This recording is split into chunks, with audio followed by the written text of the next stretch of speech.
Teal dear, feminists do not understand privilege, especially white privilege.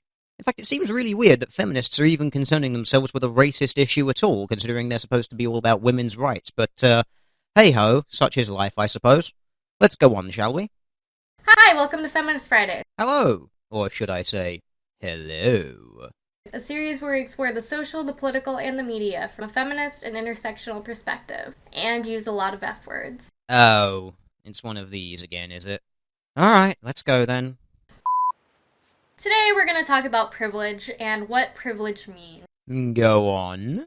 In our culture, we're taught to see things like gender, sexuality, race, and class as something that puts people at a disadvantage. Wow, way to generalize everyone in your first statement. Because when I was growing up, I was always taught that treating someone differently because of their sex, or because of their skin color, or because of their religion, or any other number of factors like that, was just discrimination and bigoted, and you shouldn't do it. And I would wager that that is the case for the majority of people as well.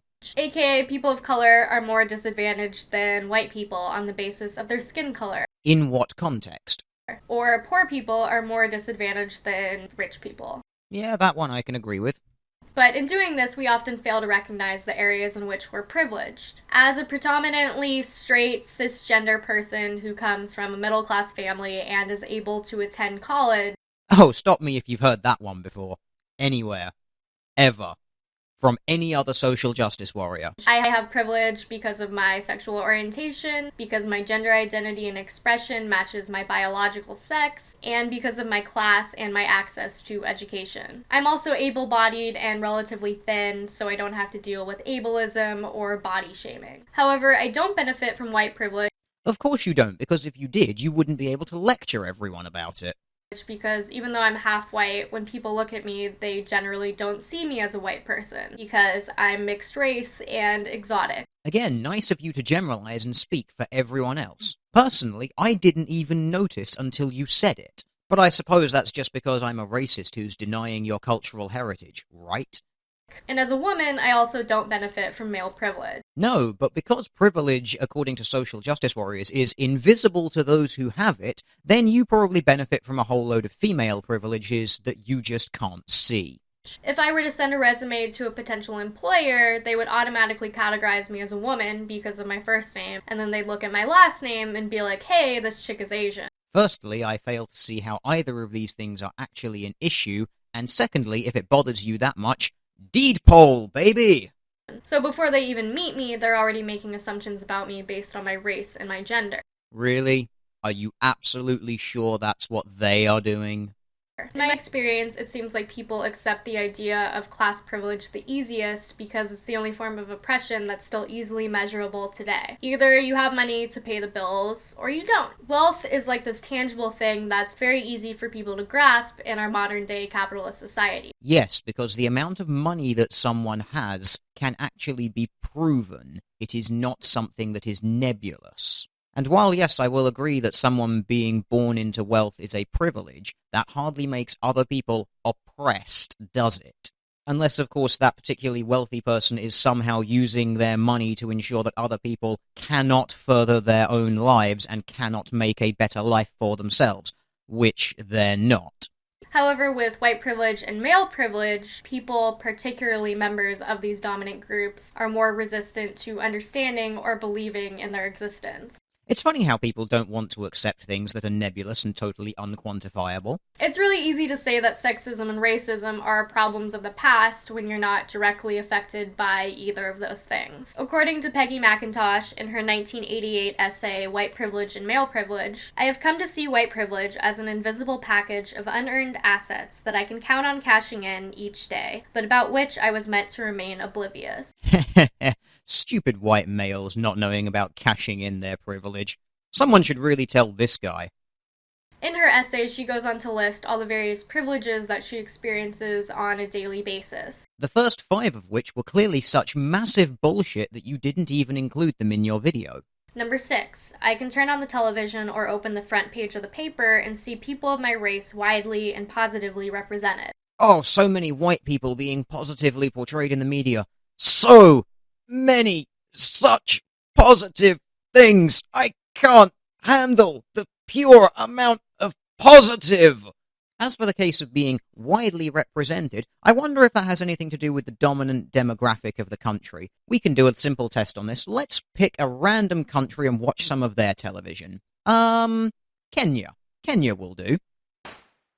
As the continent's growth on the digital platform rises, Africa's demand for inclusive growth and equality in economic development keeps increasing.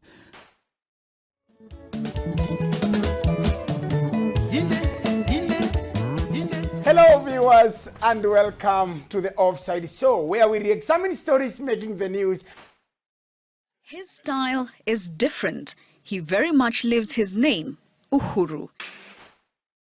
Holy shit, look at how widely represented white people are on Kenyan television. Not a single black face to be seen anywhere. Oh, wait. I can go shopping alone most of the time, fairly well assured that I will not be followed or harassed by store detectives. Most of the time, fairly well assured. I guess the only thing I can say here is citation needed. I did not have to educate our children to be aware of systemic racism for their own daily physical protection.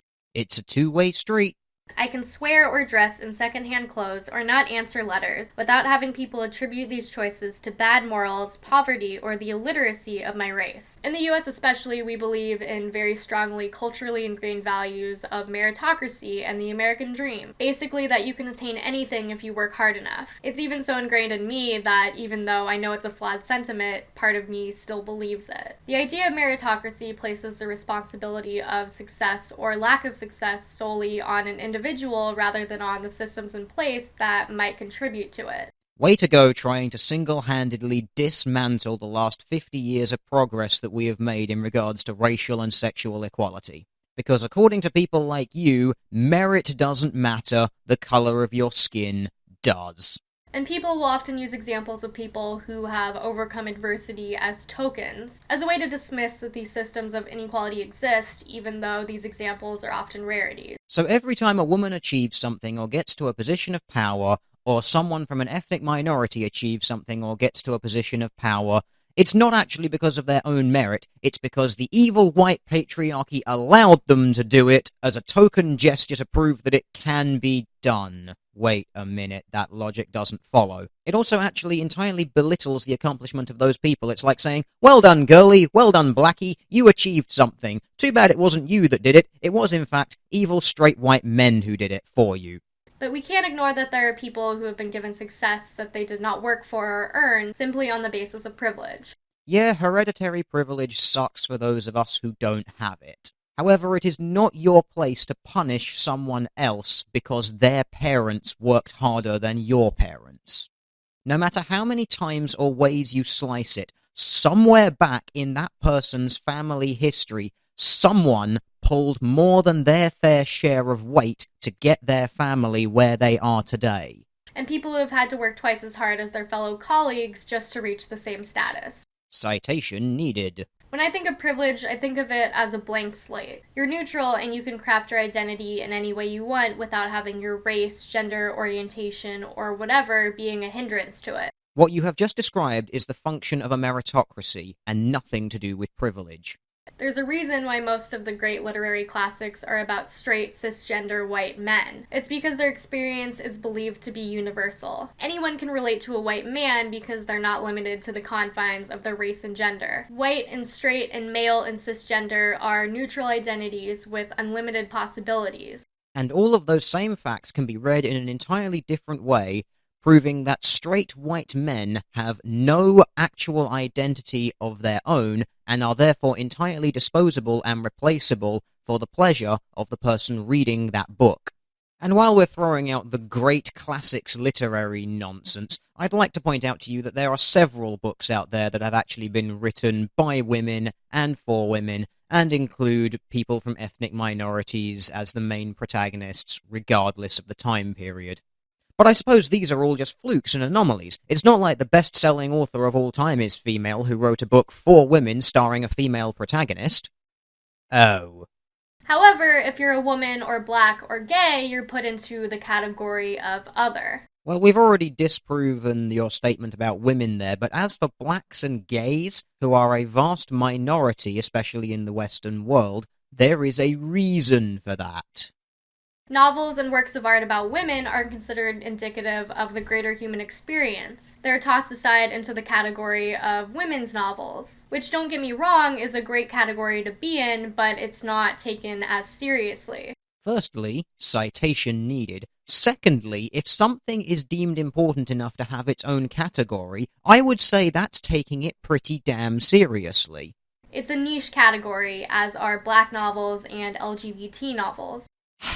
Something, something, something, repeating myself over and over and over again. I want to make it clear that I don't mean to fault anyone for being white or male or experiencing any type of privilege, but we need to recognize that on the opposite end of the spectrum, there are people whose contributions to society are valued less or overshadowed by these people who hold privilege. You don't want to fault anyone for being white or male, but you'll quite happily refer to them as those people. We're all advantaged in some way, and by refusing to recognize those advantages, we're perpetuating a system that further disadvantages others. Recognizing the fact that I live in the Western world where I have really cool things like a safe house to live in, running water, central heating, and medical care does not automatically mean that I am somehow oppressing other people. Let me know what you guys thought, and if you have any suggestions for next week's video, then let me know in the comments. I do have a suggestion, and rather conveniently, you put it up on the screen immediately when you're done talking.